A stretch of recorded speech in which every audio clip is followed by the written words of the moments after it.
Assalamualaikum warahmatullahi wabarakatuh. Nah, baiklah, di sini saya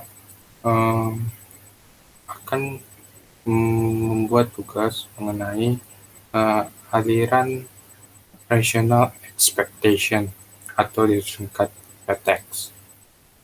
Nah, sesuai dengan arahan yang Ibu Bunga berikan, di sini saya akan menjawab beberapa pertanyaan yang Ibu Bunga sampaikan dalam PPT. Yang pertama yaitu hipotesis Keynes tentang fungsi konsumsi C sambungan F, Y ditolak. Nah, jadi, kenapa aliran rational expectation vertex ditolak sesuai dengan fungsi konsumsi tersebut? Nah, alasannya dalam kenyataannya, pengeluaran konsumsi atau C tidak hanya ditentukan oleh pendapatan atau Y sekarang atau pendapatan masa lalu, melainkan juga dipengaruhi oleh perkiraan atau ekspektasi mereka yang di masa akan datang. Karena model-model yang dikembangkan didasarkan pada ekspektasi rasional, aliran gelombang ini disebut aliran ekspektasi rasional atau rational expectation vertex. Tokoh-tokoh dalam vertex.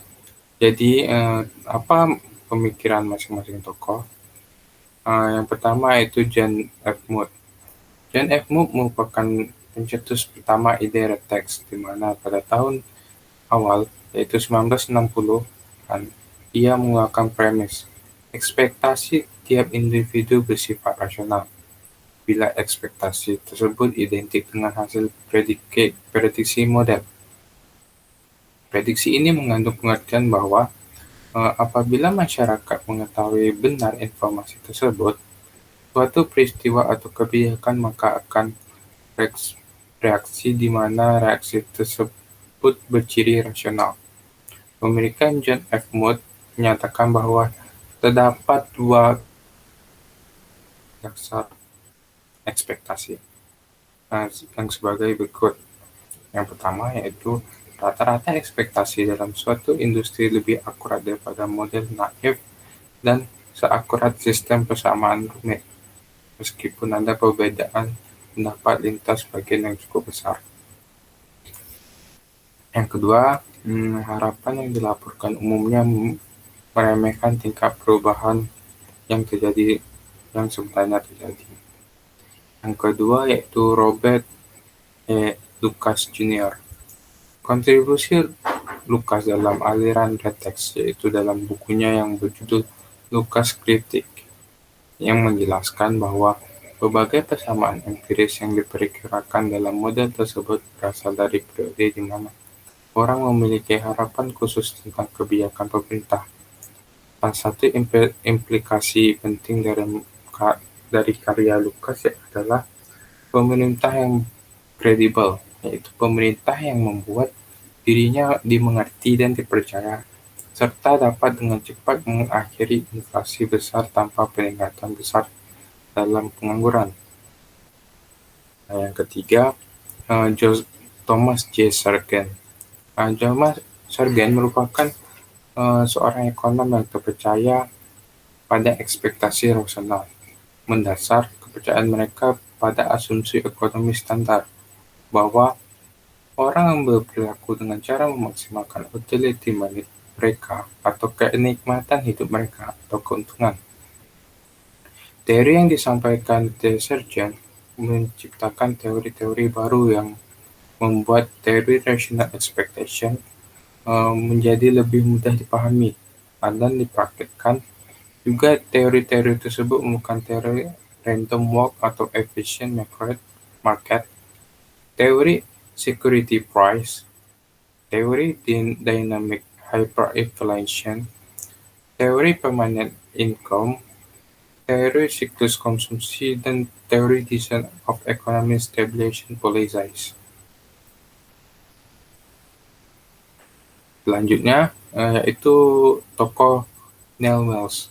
Neil Wells memiliki pemikiran yang hampir sama, di mana keduanya bekerja sama dalam membuat buku berjudul Rational Expectation: The Optimal Monetary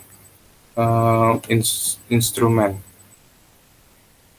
dan and The Optimal Money Supply Rule, di mana buku ini menjelaskan tentang bagaimana cara mengimplementasikan Rational Expectation Theory kepada ekonomi yang saat itu. Selanjutnya, Robert Joseph Barrow. Ia berpendapat bahwa asimetri informasi akan menyebabkan efek nyata sebagai pelaku ekonomi rasional dengan menanggapi ketidakpastian, tetapi tidak menanggapi perubahan kebijakan moneter yang diharapkan.